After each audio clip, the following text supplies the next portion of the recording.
So as people are coming in, I want to obviously thank everyone for coming. In our current, you know, situation, we're all on our computers for work and school. So for people to come and devote their free time to get back on their computer to attend a virtual event, especially for books and indie bookstores, it really means a lot. And I personally appreciate it. And I know Belmont Books appreciates it. For tuning in from elsewhere in the world outside of Belmont. We are an independent bookstore in the greater Boston area. We have a pretty robust events calendar. March, we have events in April and some events already scheduled for May. Tomorrow, we have a fiction event with Kate Russo in conversation with Petra Mayer, who is the NPR Books editor. Kate will be talking about her debut novel, Superhost. And then Friday at 6:30, we have an amazing panel on YA fantasy duologies. So there are 4 different authors, and BuzzFeed's teen coordinator, Rachel Stroll, is moderating. And then we have signed book plates, and everyone who attends will get a like Fierce Reads Macmillan YA like sampler to read. So it's going to be a pretty big event, and we're really excited about it. If you've never attended one of our virtual events or any virtual events before, I will introduce the authors joining us tonight, which are Jess Phoenix, whose book we are talking about, and Jill Heinerth, who will be talking to Jess about her book. They will talk for about 45 minutes, and then we will turn it over to questions. We ask you to please put your questions at the bottom. You'll see a little button that looks like 2 speech bubbles that says Q&A, and you can submit your questions through there. It just makes it easier for Jill to see them. There'll be like a little notification. So if you have any questions for either of these authors, feel free to ask. And then we'll probably wrap up around 8 or so, 8 Eastern. It's okay if it goes a few minutes long. Sometimes that happens, especially if we get on a roll. But I'm going to introduce both of them and then turn it on over. So Jill Heinerth, if you remember her book from, I think, was it last year or the year before? What is time? Last year, yeah. Last year. Yeah. Jill is a cave diver, an underwater explorer, writer, photographer, and filmmaker. She starred on TV series for PBS, National Geographic Channel, and the BBC, and has consulted on movies for directors, including James Cameron. She splits her time between Florida and Canada. If you can take a peek on her screen, you might recognize her nonfiction book, Into the Planet. And then she just launched a children's book called The Aquanaut, which is also on her screen. Both are available through Belmont Books as well. And then we are here to talk with Jess Phoenix about her book, Misadventure. Jess Phoenix is executive director and co-founder of the environmental scientific research organization, Blueprint Earth. Since 2008, she's been a volcanologist, an extreme explorer, and a professional field scientist. She works with universities and major research institutions to study lava flows and natural hazards, perform climate research on glaciers, and more. She's a fellow in the Explorers Club and the Royal Geographical Society, along with many other accolades, a scientist on Discovery. She's appeared on BBC. So the list goes on, and I'm sure we're all excited to hear about her adventures. So I will turn it over to you guys and be back at the end. All right. Thank you so much. I'm so excited and happy to be here sort of hosting tonight. I've had the chance to read Jess's book, Misadventure, which is absolutely fantastic. I really enjoyed it, and thank you for writing it. I think in some ways we kind of led some parallel experience in life, and you in fire, me in water. Yeah. But there were some really interesting themes, that parallel our two existences. But let me jump right into it because I have so many questions for you, if that's all right. Oh yeah, please go right ahead. Yeah. Now, one thing that stuck out in the book that I was sort of like, what? I want to know more about this. Your parents are both FBI agents? Yes, Or were? that was Yeah, they're retired now. But when I was, let's see, when I was born, they had been in the bureau for 4 years. So they were relatively new agents, and fortunately, the bureau was just getting used to having women as part of the agent ranks, and they did allow my parents to work from offices that were pretty close to each other. So my dad was in the Newark, New Jersey office, and my mom was in the New York City office when I was a kid, like really little kid. And then their career took us to the Washington, D.C. area and then to Denver. So I Mm. grew up like speaking in government acronyms because that's just normal when you're an FBI brat. You hear about, WFO and FBI HQ and the DJTTF and the ITAC team and WMDs. And, you're like, okay, alphabet soup. But it also, it normalized, I guess, dangerous jobs that were also necessary to keep people safe.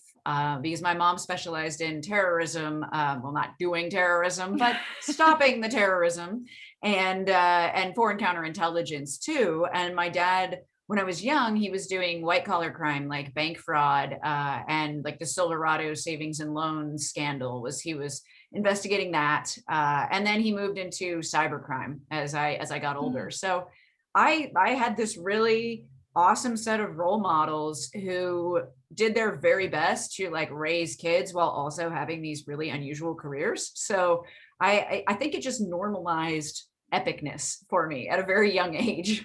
Well, I mean, that's what I was wondering, because we all have these sort of, TV driven perceptions of what the life of an FBI agent might be like. And I thought it was really interesting because in your book you said, because these were your parents, that you confessed to a bit of naivete from some of the social issues of the world, I guess. But I was curious, whether that like sort of set you up for risk assessment and danger and also even just travel, I guess, and I think mobility.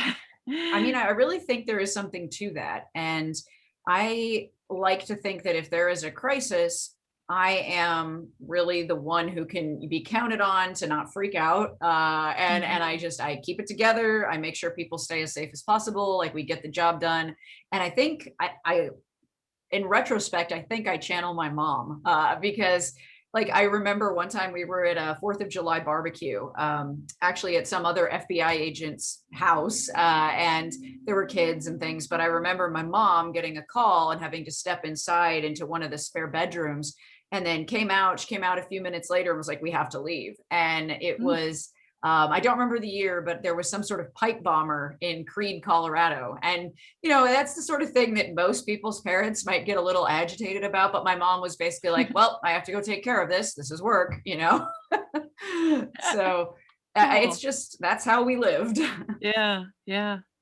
Now, really early on in your book, there was something that sort of like stuck out to me, and it comes back again and again in themes in the book. I think you were in the Panamint Valley, like, early as the rookie young geologist, field assistant or whatever. And you find an interesting looking rock while you're sweating your butt off, digging holes in the desert. And then you brought the rock back and passed it to your professor, Steve. And you say, "What is this?" And he looks at it and he goes, "I don't know, but we'll check it when we get home." And and then you had this sort of revelation that it was perfectly acceptable not to know the answer, but you had an obligation now to figure it out, to find the truth, and that sounds like it might have been sort of your foundation for scientific investigation. Is that kind of the moment where you went, yeah, or It was definitely a catalyst. Mhm. I had spent a long time in the humanities, and I love the humanities. I mean, they are wonderful, and we can't have a functioning world without them. However, I did encounter a lot of professors in the humanities who were very much like, I know everything. They would say, like, I know Mhm. everything about this subject. And, Mhm. if it was, some British writer or something, and you tried to question an interpretation, it was not welcomed, to say the least. And whereas with science, what I quickly came to learn, and Steve is, he's been a professor at Hampshire College for a long time, Steve Roof, wonderful guy. Steve was the first scientist who actually showed me that it is professionally acceptable, and not just acceptable, but encouraged to admit when you don't know something. And it's such a simple thing, but yet it has so much power. And I think if we could show more young people that it's totally fine not to know something, the harm comes from not having the curiosity to go find out. Yeah, so true, so true.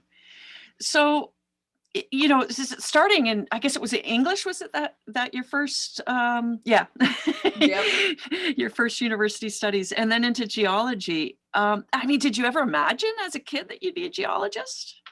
No, not in the slightest. And I mean, my track took me from progressively less visible geology in like New Jersey, DC to Colorado, where the geology is just out there in your face. But I missed the memo that that was a job that you could have. And so I thought I was going to be a veterinarian, although it's funny because veterinarian and volcanologist both start with V. So I'm like, all right, at least I got the letter right. But yeah, I did work as a vet tech for a while and realized like, yes, I can do science and my science skills aren't lacking. It's, I couldn't deal with the pet owners who wouldn't treat their pets for very simple problems. And like, so the pet would suffer. And I said, well, you know, if I can't save all these animals, I am probably going to go to jail for homicide. Because, you know, it was just, it's the worst when you're like, you see somebody with like a massive diamond ring on driving a Jaguar and they're like, won't treat their dog for something simple and life-saving. So I said, okay, I can't do veterinary medicine. But I still love science. And hey, that geology thing, you know, I guess you could make money at that. Maybe you get to travel too. I mean, that's what they kind of indicated. All right, let's see if that works. So yeah, it was something I arrived at.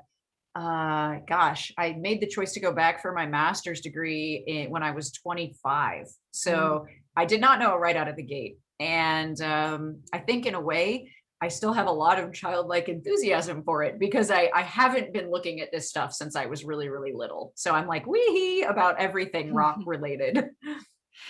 Well, I mean, curiosity is sort of woven all the way through your book, but it seems to me you're like, you know, a Renaissance woman in the sense that you're not this narrow-minded specialist in geology. You seem to have like so many more multidisciplinary like talents and interests. Like, so do you feel like a multidisciplinary scientist, or is this your lane, or you know, or what's next? You know, I if I had stayed in the academia route, if I had continued along, what I don't go into detail in the book because it doesn't serve the narrative of the whole adventure concept of the book, is that my PhD, I left the program all but dissertation. So I didn't actually get the PhD. And I think if I had been able to do that, I would have stayed on a real narrow path. And my goal was to work at a volcano observatory because I loved the work I did when I was still a student. And nowadays the USGS in particular doesn't really hire that many scientists unless they have a PhD. They used to be more lenient. If you had a master's, that was fine. But when I left that program, I thought, okay, the door to academia is slamming shut for me. So what else can I do? And I went and actually worked in, weirdly enough, the thing that made me start an environmental nonprofit was working in coal mining in Australia. And I kind of went, oh, like, yeah, I guess I still understand sedimentary geology and I understand resources and what we need to do to actually live on this planet now as a society that's dependent on this. So that got me interested. It sort of pushed me out of being a specialist and into being more of a generalist. Volcanoes are always going to be that thing that gets me excited no matter what. Like I could be having the worst day of my life and you come talk to me about volcanoes and I'm going to turn around like 180. But I'm interested in everything still. And I think I couldn't not be curious. There's a double negative. I try not to do that in the book. But yeah, I mean, you probably get it really, really well. Like once you start to answer some of the questions you have about the world and you start to open up those secrets and explore the mysteries, it's intoxicating in a non-drug way. It does keep you wanting more, and that curiosity becomes insatiable and you just have to keep learning. Well, and I think every project, especially when you get involved in whether it's film and television or different research projects, every project is a new opportunity to learn something that you never knew about before. And I think that like that drives people like you and I. Yeah. So I write in my book about the 7R gene, which is the it's sometimes referred to as the adventure seeker's gene. So it means that we're not risky. We would have been the hunter gatherers in ancient times, as opposed to the ones farming the fields and, keeping the homestead basically. And so it means that we're always seeking novelty and sensations. Do you feel that that's like a driving force in your life too? Always needing something new to learn? It is, because I think I'm going to blame this on my parents / thank them, because it's both a good thing and a bad thing. I will always want to try new things. I mean, if you came to me tomorrow and we're like, we're going to go parasailing, I'd be like, sweet, let's go do it. Or, we're going to literally do underwater basket weaving. Let's go. I'm like, yes, that's awesome. And I really enjoy the opportunity to peer into other people's worlds. So even if, like those TV shows where I think it's Dirty Jobs. I don't watch much TV, so my references are not going to be totally on point, but I think the guy goes and tries to do different jobs, like construction work jobs and ice fishing or whatever, things like that. I would love to do something like that, just because of the new and continual challenges and the constant flux that you're in. And I think that's the way to be. I mean, the only constant in life is change. So embrace the change. Yeah, absolutely. And it's interesting that you sort of bring up that interest in sort of other subcultures of people, because I get that in your book. I mean, it's an opportunity to dive into an adventurous, exciting world of field science, and then just to remind everybody, it's Misadventure by Jess Phoenix, right? Love it. I love it. But you have a real gift for describing, the physical landscape, and you really take us into the sights and smells and sounds of the environment that you're working in, without with just enough technicality to help us to understand what you're studying, what you're working on, but with this beautiful, vivid, of course, captured because of your, wonderful like training and talent with the English language. So you do give us that look into this really fascinating, subculture of field scientists and all the challenges of working in the field, as well. And I think, that's interesting to readers, because it's, we're learning how the sausage is made, as they say. Yeah. So as you reflect on your field work, what sort of sticks out the most for you about the lessons that you've learned, like whether it's from the landscape or your colleagues in the field? I think the thing that I would never give up, like not in a million years, out of all of it. I mean, I would even say that if I had to erase something from my memory, I'd rather erase sampling flowing lava, which is probably the coolest thing I've ever done. Or the hottest. Yeah, one or the other. I would get rid of that before I would get rid of the creative problem solving skills that being a field scientist has taught me. It is the ability to be in a situation where there is no help coming. I mean, if you don't rescue yourself, if you don't get yourself out of it, not only will you not get funding to do it again, but you could also die, or someone in your group could also die, or be permanently harmed. And I think that right there, learning how to work well under pressure, and also, I mean, really thinking outside the box. I know one thing that they were using to promote the book, which is funny because I don't actually talk about it in the book, is one time we were on the side of Mauna Loa. I was leading an expedition there, and it's the world's largest volcano. We were in an area that was super remote, no cell service, and we had a rental Jeep, and the tires were bald. And one of the tires got a flat in the sidewall of the tire. And we could hear it. We had the windows down, and we're driving over lava, and we can like actually hear the air escaping the tire. And, we stopped the car, jumped out, and I was like, I looked at the hole and went, who has a pen? And, one of the other scientists hands me a ballpoint pen, and I jammed it into the side of the tire. And then we figured out, okay, what can we use to seal this hole? And we ended up breaking off a little plastic piece of the back of the Jeep. It was, I don't know what it was for, but it makes a really good plug. So we pulled the pen out, plugged it with the piece of plastic, chewed bubble gum, put it over the plastic plug, and then we taped the whole thing in place with duct tape. So that's great. Yeah. I mean, it's just like, you don't want to walk 20 miles at night down the side of a volcano. Like, why not just rescue yourself? So that's the stuff that I can't live without, is that ability. That's cool. And cave diving, like on an expedition, we always say that the best people to save us are already in the cave. So it's like, got to deal with it. Yeah. You get it. You definitely get it. Yeah.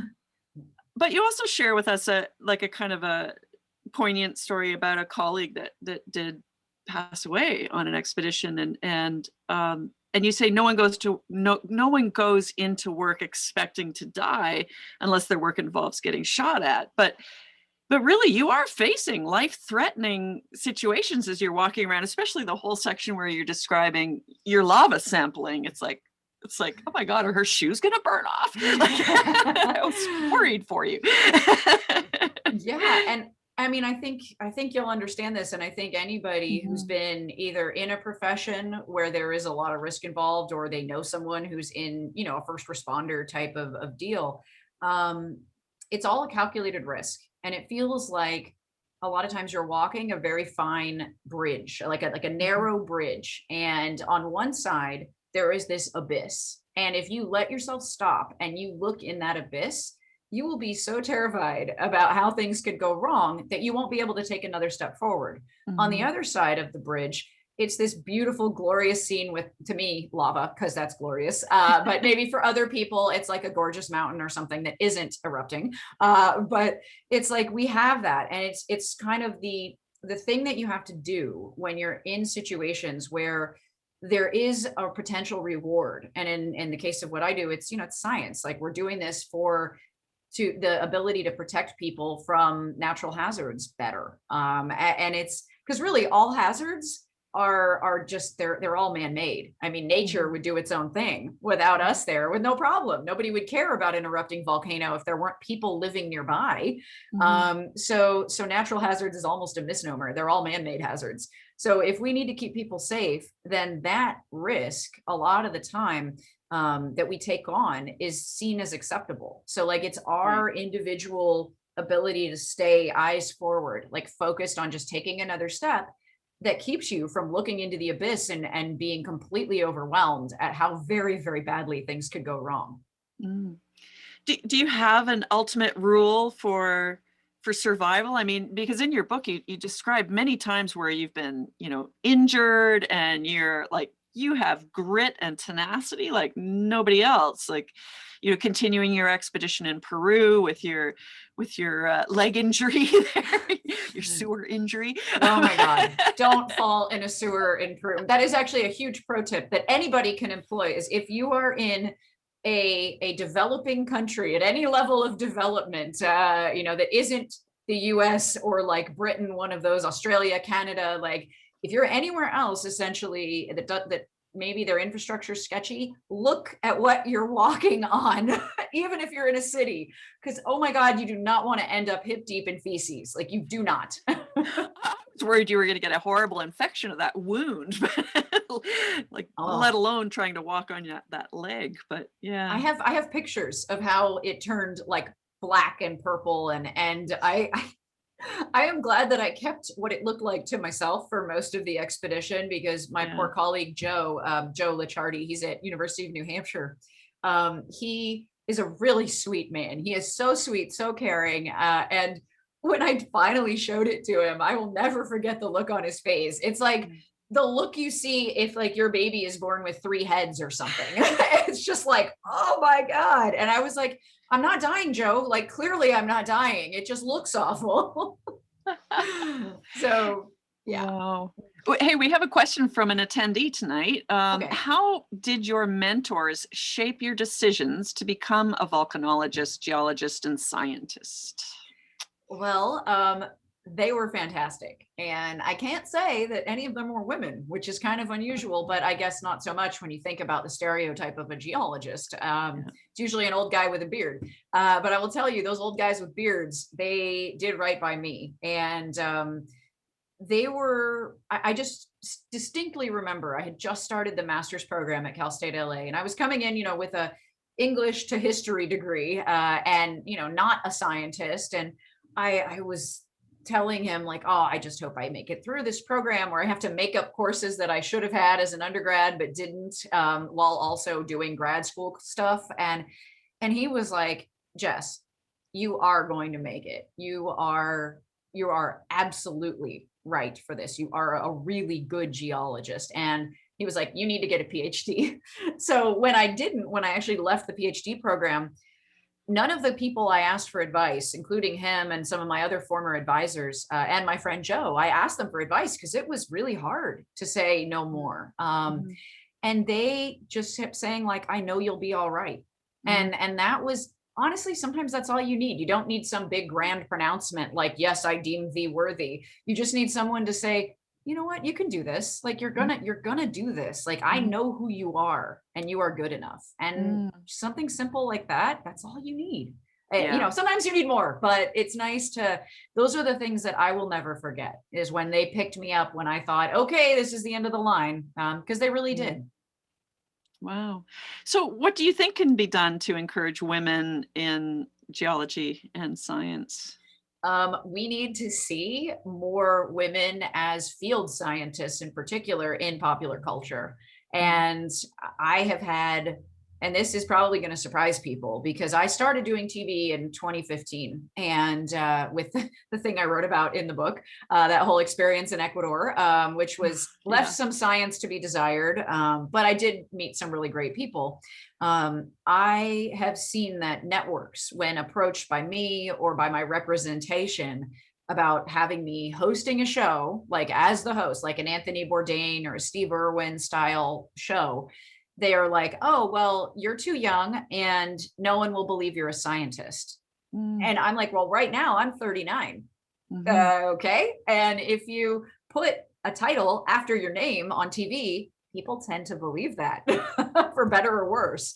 So what we need is people who have platforms or access to platforms, executives at these popular media companies, to really make a conscious effort to show women, and particularly middle school aged girls, that science is for them. And it's cool to be smart. It is so cool to be smart and to be curious. And honestly, it's for everybody. It's not just women and girls, because I don't want to forget, trans kids and little boys too, who may think that they have to go and just do something manly, and that science is nerdy and therefore uncool.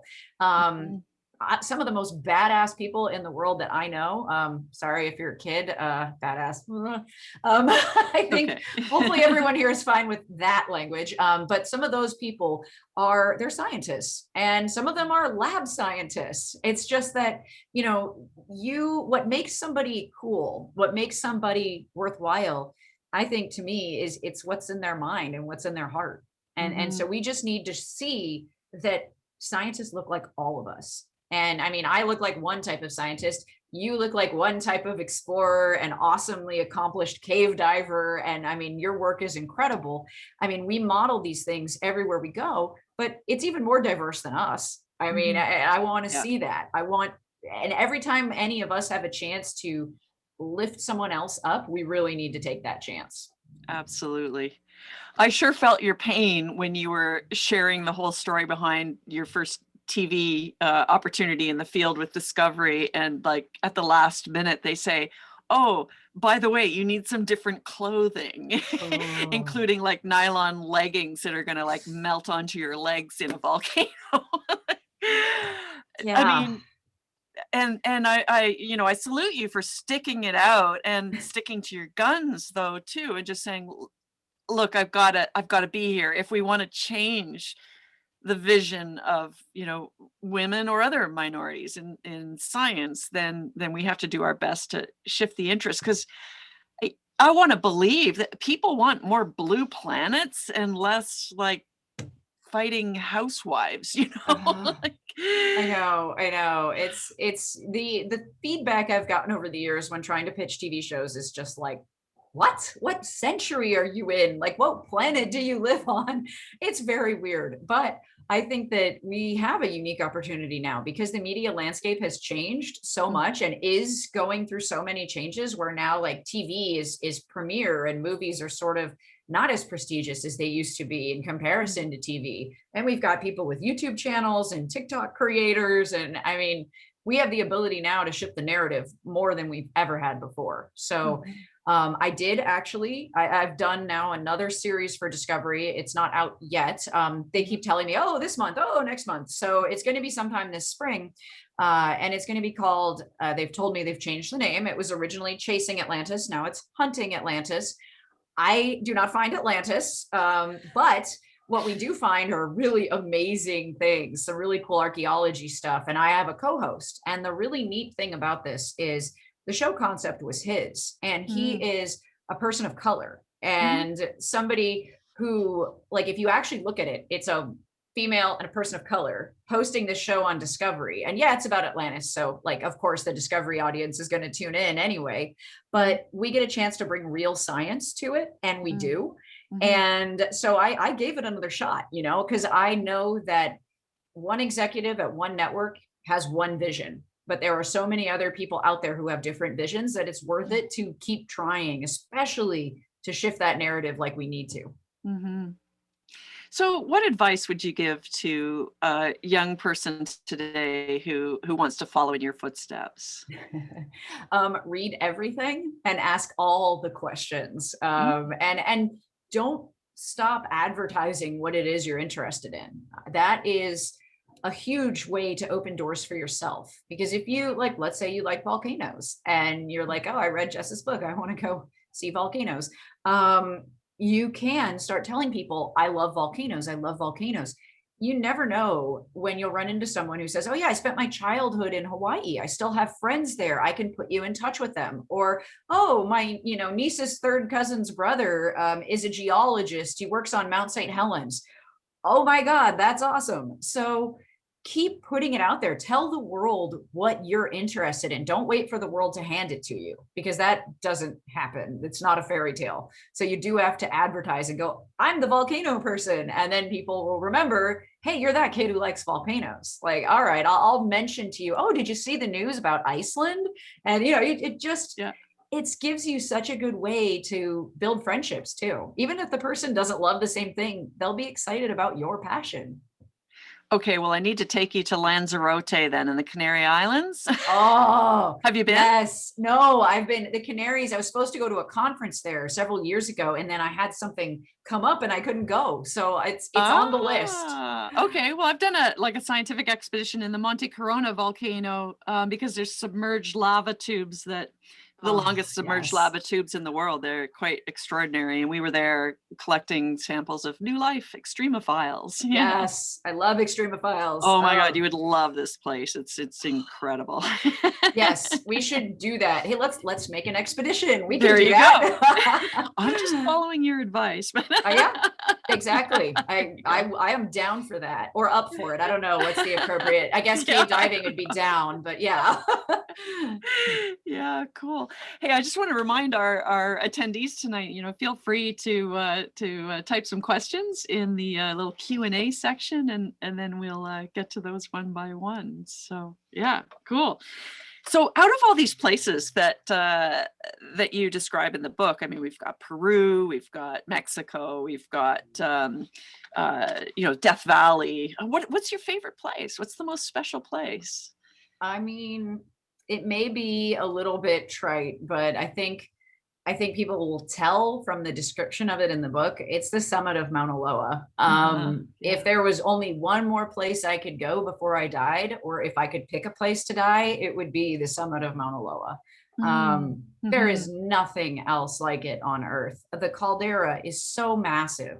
It's like the whole world disappears because you're almost 14,000 feet above sea level. You're on a tiny island in the middle of the Pacific Ocean. It's the most remote island chain there is. and you're on top of something that, from base to summit is taller than Mount Everest. And you sit there and you're like, I'm walking on Earth that's younger than I am.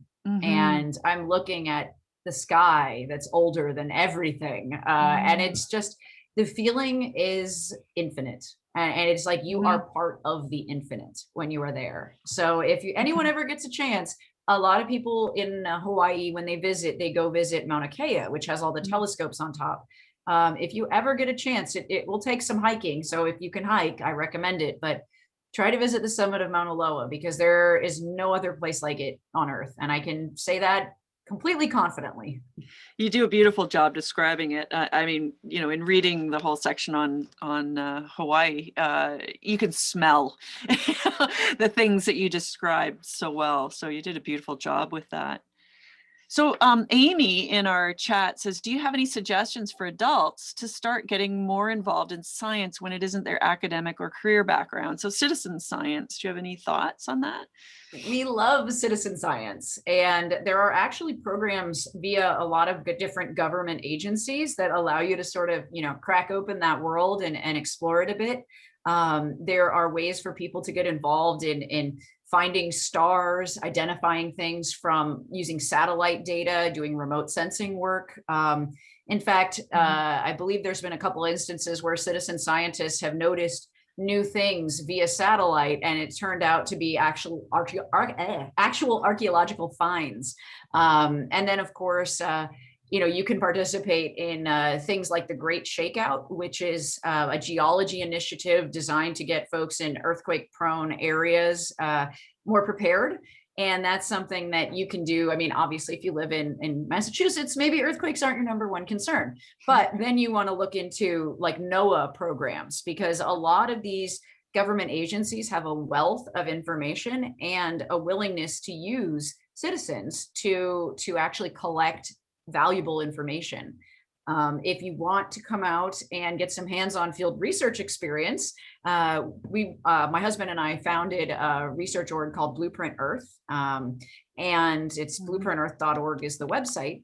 And what we do, we haven't done it since COVID happened, so it's been a year now since we've been out in the field, but we do about 5 expeditions a year in California's Mojave Desert. And it's primarily for college and university students. So we ask people who are not in an academic program, if you're an adult and you want to come out with us, if you can just contribute about $100, that's the cost for us to bring 2 students out to the field for 5 days. So just if you can contribute $100 as a donation, you're welcome to come and join us, and you can help us with our environmental research. And that's geo, bio, hydro, and atmospheric science. And we teach you how to do it. So we've had people who are social media managers come out with us.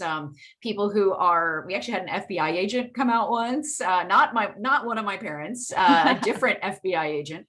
But we get a really interesting group of people who never knew what all the desert has in store, which is untold amazing wonders. I mean, oh my God, I'm such a desert lover now too, which is really weird, because I never thought I'd say I love a desert, but here we are.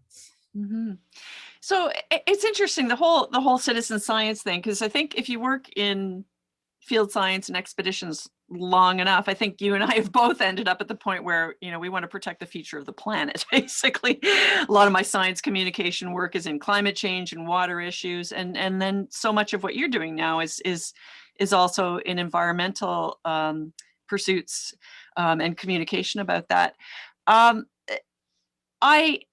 I value scientific inquiry and publication, but I think that the world is accelerating so fast that we need fast science. Like, we need to very quickly come up with some solutions to very big Earth issues like climate change. I mean, do you have any thoughts about how we balance that, accurate, peer-reviewed science with the need for fast answers? I think what we need to do, a really fundamental step, something that could be promoted fairly easily in public schools, at least, is using all of the pocket supercomputers we have access to, our cell phones, and using the remarkable array of sensors that these things have. I mean, mine has a gyroscope, a magnetometer, an accelerometer. It'll sense the humidity in the air. It does all of this stuff, and I'm like, I have a program just called Sensors that's on my phone that I just look at sometimes, like, ooh, what's the geomagnetic field right here? And if we have people who are focused on developing tools that are easy to deploy, that could potentially measure air quality or noise pollution, or animal sounds, just passively, while the people have the phones on them as they move through the world, that's a way that we can start to tap into this extremely powerful and unprecedented network of sensors that we have here. So I would encourage anybody who knows someone in the tech world to start to think about using the power of the devices that we carry every single day. We're not going to find a solution by making everyone a scientist. We're going to find solutions via using the tools that are already part of our lives. Excellent. Cool. So Mari on our Q&A is asking a question about underwater photography, but I really want to focus on Misadventure Oh, tonight. but you could tell her. That's fine. That's fine. I actually may want to know the answer, honestly. Oh, well, she's saying suggestions for someone who wants to do photography underwater. I was just going to say, shoot. But I was going to say, Mari, email me at intotheplanet.com and I'll give you a much longer answer on email. But yeah, so your scientific efforts and communication efforts eventually lead you to run for political office. Tell us about that. Well, the untold thing about running for political office as a scientist is these days, most of us would run as Democrats here in the US. My parents are Republicans. So yeah, you can imagine how that went over. It was funny because I could tell that even though they disagreed with pretty much everything I said on policy, they were, when I would start to do debates and go to town halls with the people in the community and the other candidates, my parents were like, "You're so much better than them. Oh my God, you won that debate." And I'm like, yeah, that's right. You can't, deny the fact that this is actually something I'm good at. And that was the thing I realized is if I can communicate really complex concepts to students, like I have been doing for so many years, I can certainly do it to an average voter. And the thing that I think I really took away from the whole experience, because it is, God, I could write a whole book on that. And I'm glad that I haven't, because it would be a very different book than Misadventure. But the thing I took away is that I'm actually pretty hopeful for the future of American society and the planet as a whole. And that's because of the people I met while I was running for office. And it's like I'm in that weird generation that's we're kind of between Gen X and millennial. I'm either a really, really old millennial or a really young Gen Xer. So we're Zennials, I guess. I heard that that's a term. There's about 4 years there that Zennials fall under, and I'm right in the middle. So us Zennials can look both directions. And I see millennials and the Gen Zers after them as really a big, they're making a shift happen, and they're doing it already. And it's not just, avocado toast. They actually, they are teaching and learning and conversing in empathy. And that right there, to me, like scientists, we have a responsibility to use the information that we get in a way that is not going to harm people. I mean, I think that's, even Robert Oppenheimer, the father of the atomic bomb, realized what his creation could do and spoke out about that. And he was cut off. I mean, they got rid of his security clearances, but he was trying to do the necessary humanizing of the hard science.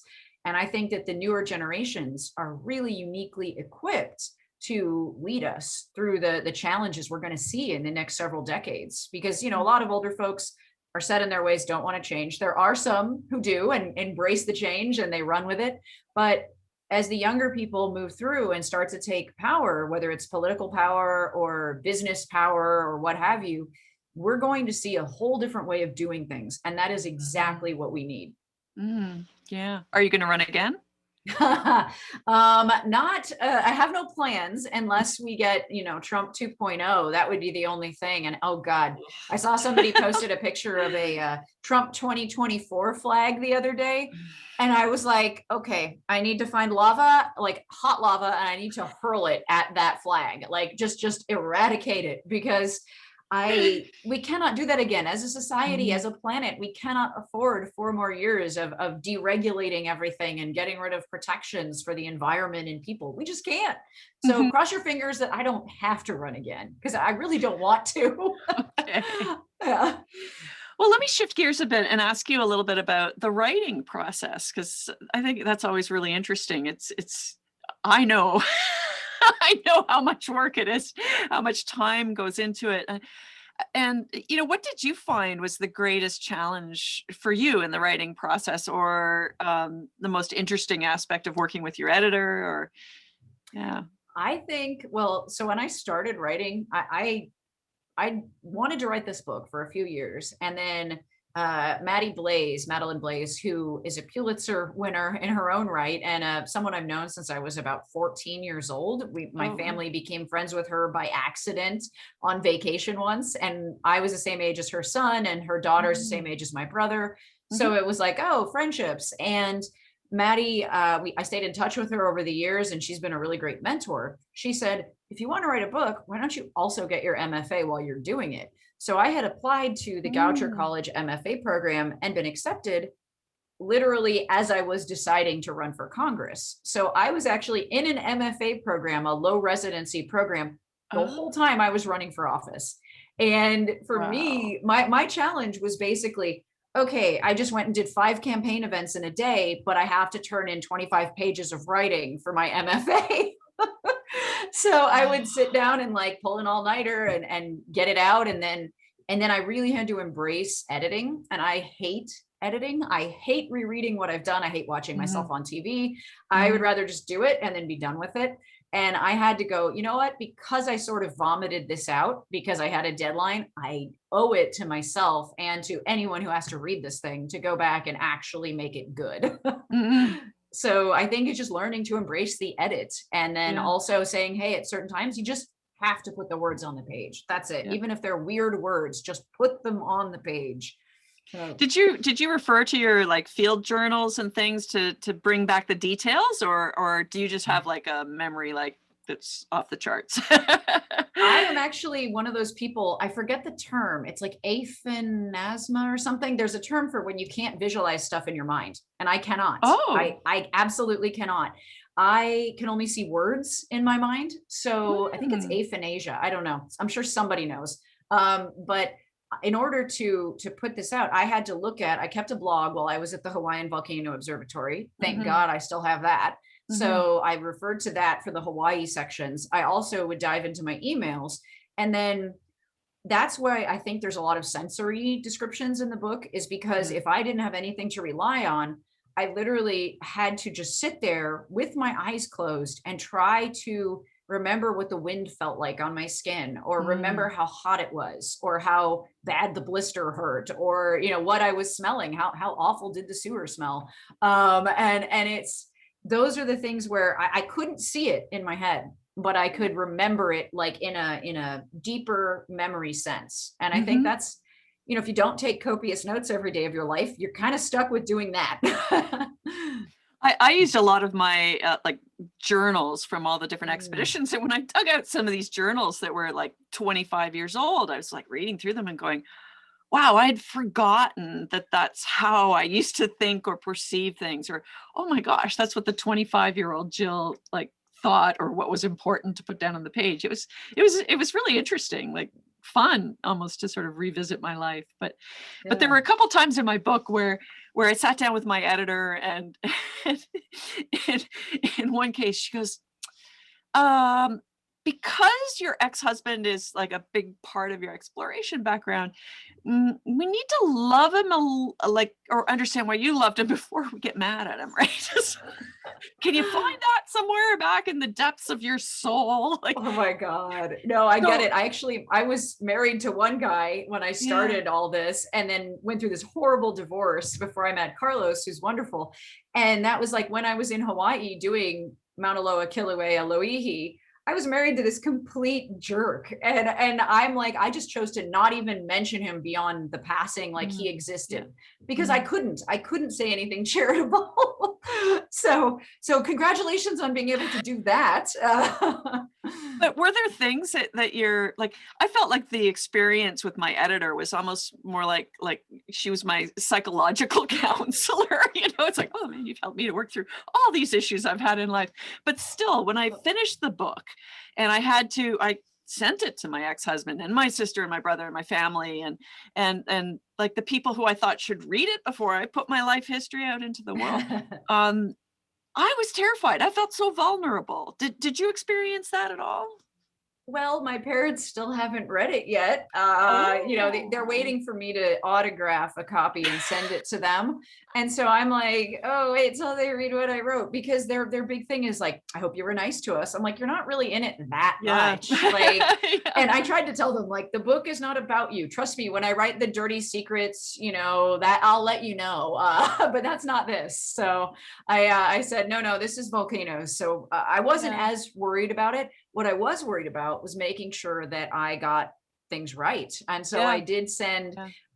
I sent the different chapters with the various scientists to them and said, can Mm. you please just check this? And, if I called you a geophysicist, but you want to be a volcano seismologist or whatever, correct me, Yeah. and make sure I get these things that I'm got in my head that I'm taking for granted, make sure that the assumptions are Mm. correct. Yeah. I was always afraid that like some expedition colleague would come up to me and go, it wasn't that way.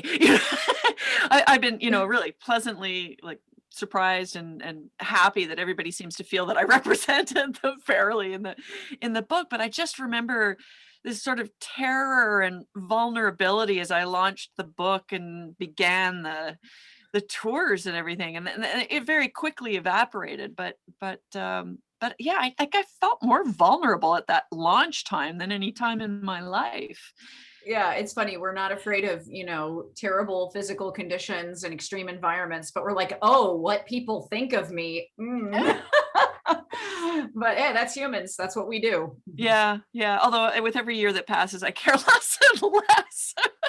Yeah, that is the nice It's thing like that I you know hear who I that am. when you're younger and adults tell you, like, oh, like when you're in your 40s, it gets nicer. When you're in your 50s, when you're 60s. And I'm like, I hope that happens soon, because yeah, there are definitely definitely times where you would not have put yourself out there like that, I think, when you were younger. Yeah, And now it's like, oh, I'm ready. I have written a yeah. book. Now you said the graybeards, the male geologists and mentors in your work were good to you and supportive and wanted to bring you up through the ranks. Did you face any challenges in your career? Like, did anyone slam a door in your face, or did you deal with sexism or other issues? Yes, and I hate to say it, but it was from other women. Mm, And mhm. yeah, and so I was a bit like, are you serious? But that's when I realized that I have this opportunity now to change that experience for other people following in my footsteps or in other scientists' footsteps. And I can try to increase opportunities rather than take them away. And excuse me, I need water. Mhm. Mm. No worries. But it was really hard because I think that there's a certain point where some women who have broken through whatever glass ceiling existed, I think they then think, I'm the only one that can be here. And that is flawed thinking. And we need to be more inclusive and expansive and less exclusive. Yeah, yeah, that's great. So I want to invite our participants again. We've got a few more minutes for questions if anyone has any out there. We'll just keep watching the chat in case any pop in. Um, so what do you want the readers to take away from your book when it's all done? What's the ultimate message? I would really like it if people would nurture their own curiosity spark, and Mhm. visualize it like a little bit of lava burning a little bit of dead wood or something. I don't know, whatever metaphor works for you. But I think that we all have that passion for learning, for discovery, for exploration. It's just an innate part of the human condition. Mhm. And nothing would make me happier than seeing a planet full of explorers in whatever way Mhm. that is accessible to different people. And I mean everybody. I Mhm. don't just mean people who can afford to go out and do it. I mean, like, there's got to be ways we can show people that all of nature is our birthright as humans. Like, we're on this planet, we are another species that is here, this is our home, and there is nowhere else in the universe where we belong the way we belong on earth. And so Mm. it's up to us to keep the curiosity that got us to where we are today alive and well, and to pass that on to as many people as we can. And I think, yeah, I mean, your comment about we're all explorers is so important. I mean, you are such a great example of you've shifted gears several times in your life, right? From English to geology to, protecting the environment, running for Congress. I mean, you've done so many different things, and that's what exploration is. It doesn't have to be, walking on lava or swimming through caves. We all face fear, uncertainty, change. And when we step into that darkness, we have an opportunity to learn something about ourselves or maybe something new for humanity, and then pass that on. And so you're just a wonderful role model for exploration, not just in the scientific world, but in life. And I think that people will be, Likewise, you are oh, as well. So it's, that's why I love that Belmont wanted you to do this with me, because I was like, what? And this is the first stop on the virtual book tour. So oh, what an excellent. excellent way to kick it off, Yeah, honestly. cool. Having somebody who's like, I have never gone outdoors, do a conversation is a little bit trickier. So someone who's like, oh yeah, cave diving, no big deal. Like, perfect. Very well done on their part and your part. Well, sometimes when you sit down with like someone on the morning show or whatever, you just whisper to them, "Did you read my book?" And sometimes it's like, "No." You know? Yeah. And then you go, well, let me But just tell you about volcanoes for the next 10 minutes or whatever. but actually, with books like ours, more and more of those like TV hosts actually do read the books. I mean, it's sexy and exciting. Like, it's the Yeah, best kind of reading. Why wouldn't you want to know about this stuff? But then again, I mean, we are yeah, who we are. But yeah, everybody who's yeah. here tonight probably has a bit of that zest for life and exploration Oh, and yeah. curiosity. Absolutely. They wouldn't be here if they weren't explorers too. So I think we're getting right close to the end. And so I just want to encourage everyone again, to get Jess's book, Misadventure. And, you can get it from Belmont Books. And, Yeah. pop on Belmont Books there. Yes, Um, good timing. but Jess, where can people reach you if they want to ask more questions? Yeah, good prompt. So I am on a lot of the social media channels, but then also the easiest way to get me directly is just email me, jess@volcanojess.com. And if I haven't answered you, feel free to drop an email to info@volcanojess.com, because I have an assistant now who like pokes me when I forget to do things. So you can tag team us, and that way I will see your question and attempt to help. Cool. Cool. So Well, I I like have to, yeah, go ahead, sorry, Jill. I was just going to No, say I've really enjoyed our conversation tonight, Jess, and I look forward to having a cocktail with you at the next Explorers Club dinner. So Oh my God, in person, please. yes, because it was like this Now. time last year when I was getting ready to get on a plane and go to New York for And the then they dinner. canceled it. Yep, they canceled it. And And I was, yeah, I were was you there? Were you there 2 years ago? Like, no, no. okay, because that one, oh man, I had a red mohawk that was literally like, it was bright red and it was like 3 feet tall. I'm not joking. So Sylvia Cool. Earle loved it. She grabbed me and insisted we take a picture. So I know Nice. you know who she Nice. is. Yeah, oh yeah. Yeah. All But right. next Well, year, next year. yeah, over to our friends from Belmont. I just want to, yeah, thank everyone for Yeah. coming. Jill was wonderful. Jess was wonderful. As Jill mentioned several times, you can get uh, Jess's book and Jill's books through us at Belmont. We do ship, I believe, to all of the United States. I don't know if we ship to Canada. Sorry, Jill. No I'm in worries. Canada right now. But we do ship around the US. Mhm. And if you're local, we do offer contactless curbside pickup if you are worried about coming into the store. But if you are local, we are open for browsing, and we do have both Jill and Jess's books currently on our shelves in our store right now. So you can come in and pick them up if you just cannot wait to get them in the mail. Thank you so much for coming. Thank you to Jill and Jess again. Jess, good luck with the rest of your virtual tour. Thank you. And next time I'm in the Belmont area, I will come sign some books in Yes, the that'd store be so people can wonderful. have them. Yeah, and we're working Great. on all of that, but I would love to do it in person, or at least just say thank you in person. So I appreciate everybody putting this together. Thank you. Thanks to Jill. You know, this has been great. All right. Thank you all so much. This was wonderful. All right. Bye, Good night. everyone. Look forward to hearing from you, Mari, about underwater photography. Bye, everyone. Good night.